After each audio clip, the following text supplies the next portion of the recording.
E aí, gente, tudo bem?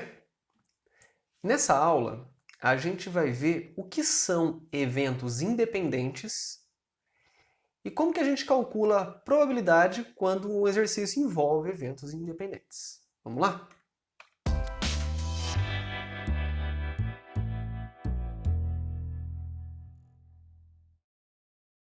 Então vamos para a definição primeiro, gente.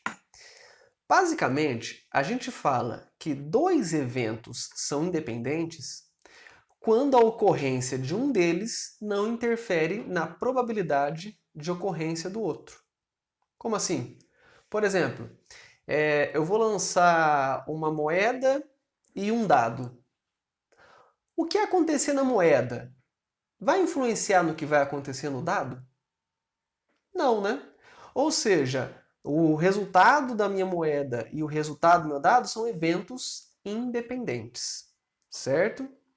Sempre que acontecer isso, a ocorrência de um não influencia no outro, a gente fala que são eventos independentes. E aí, basicamente, o que eu estou falando? Se eu chamar de A e B os eventos, significa que a probabilidade de A, dado que B aconteceu, é a própria probabilidade de A. Certo? Ou seja, aconteceu B. Tanto faz, a probabilidade se mantém.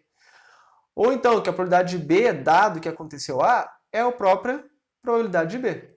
Ou seja, aconteceu A, não influenciou, a probabilidade dele se manter. Tudo bem? E aí, quando a gente quer a probabilidade da intersecção, quero a probabilidade de acontecer A e B, a gente mantém fazendo a multiplicação das probabilidades dele. A probabilidade de A vezes a probabilidade de B. A única diferença é que naquela fórmula que a gente viu nas últimas aulas, aqui vinha um P de B dado A. Vinha isso aqui. Mas como o P de B dado A é o próprio P de B, então a gente pôde trocar e ficou uma formulinha um pouquinho mais agradável até de se enxergar, né? Mas basicamente a ideia, fazendo o exercício, você não vai nem pensar nisso. Eu não penso nisso. Talvez hoje um pouquinho, vai. Mas eu lembro da minha época de estudante, eu não pensava nisso e os exercícios saíam do mesmo jeito. Basicamente é a mesma ideia. Se eu quero que acontece A e B, eu faço a probabilidade de um vezes a probabilidade do outro. E aí é só tomar cuidado se a ocorrência do primeiro vai influenciar no segundo ou não. Nos que a gente fez anteriormente, influenciava. Né? Por exemplo, lá que a gente fez um exercício de tirar os bombons em seguida. Então você tirava um bombom, na hora que você tirava ele, o espaço amostral diminuía, então influenciava na próxima retirada, né? Tinha esse tipo de coisa. Aqui não vai acontecer, mas a ideia de multiplicar as probabilidades continua sendo a mesma. E para explicar melhor exercícios que envolvem isso, eu preparei aqui dois exemplos mais curtinhos para a gente resolver. E num próximo vídeo eu vou fazer um exercício da FUVEST que também envolve eventos independentes. Mas é que é um exercício um pouquinho mais bem elaborado, maiorzinho, então eu fiz um vídeo especial só para ele. Beleza? Então vamos para o primeiro exercício. E ele é um exercício da Unesp, do vestibular da Unesp, que fala o seguinte. Para uma partida de futebol, a probabilidade do jogador R não ser escalado, não ser, hein? Não ser escalado é 0,2. Deixa eu escrever aqui a informação, então. Ó. Dado do exercício. Ele está me falando que a probabilidade do R não ser escalado... Vou colocar assim o símbolo, R barra, beleza? Porque vou colocar que R é ser escalado, R barra, e sempre essa barra é o complementar, é não acontecer aquilo, né? Então, a probabilidade de R barra é 0,2. E a probabilidade do jogador S ser escalado é 0,7. A probabilidade do S ser escalado é 0,7. Repara que aqui o S eu não coloquei a barra, porque o dele é de ser escalado.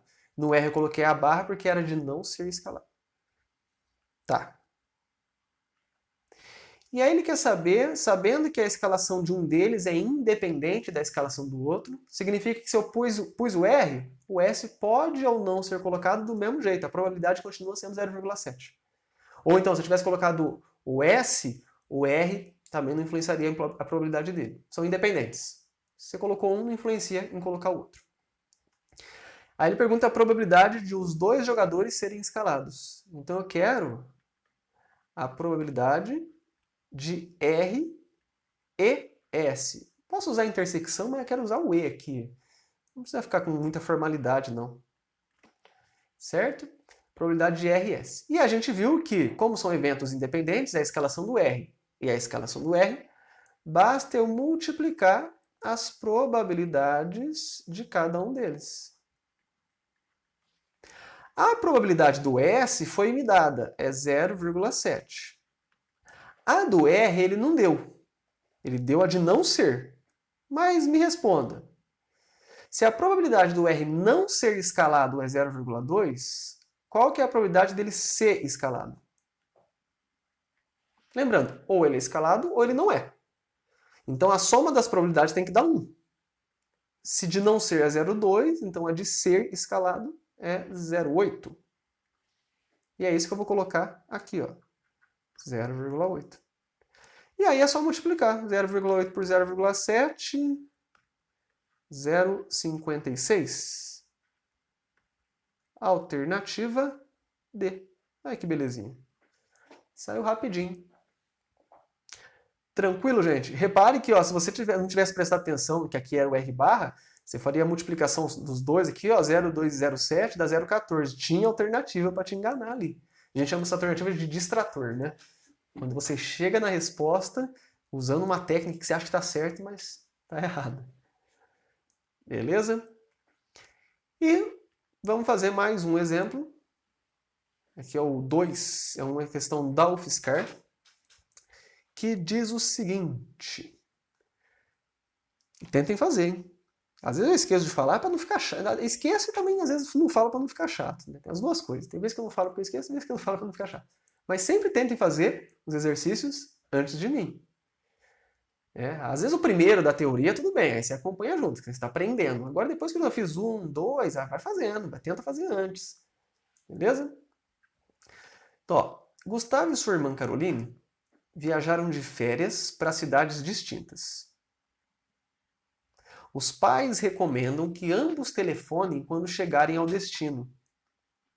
A experiência em férias anteriores mostra que nem sempre Gustavo e Caroline cumprem esse desejo dos pais. A probabilidade de Gustavo telefonar é 0,6. Deixa eu colocar aqui, ó. A probabilidade de Gustavo telefonar é 0,6. E a probabilidade de Caroline telefonar é 0,8. Dessas duas probabilidades para a gente.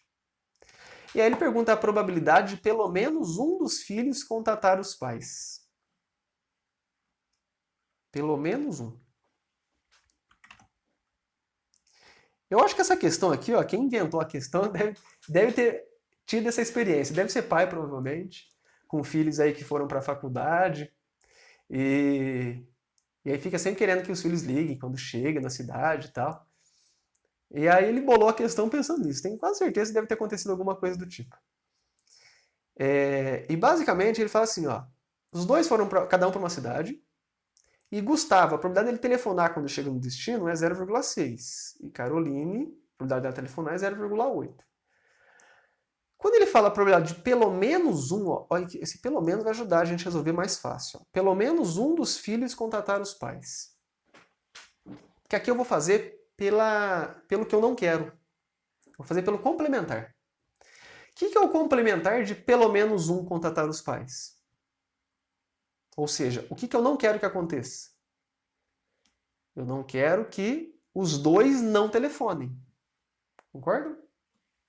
Então, vou colocar assim, ó, a minha probabilidade é a mesma coisa que o 100% menos, né? Quando você vai fazer pelo complementar, você faz assim, né?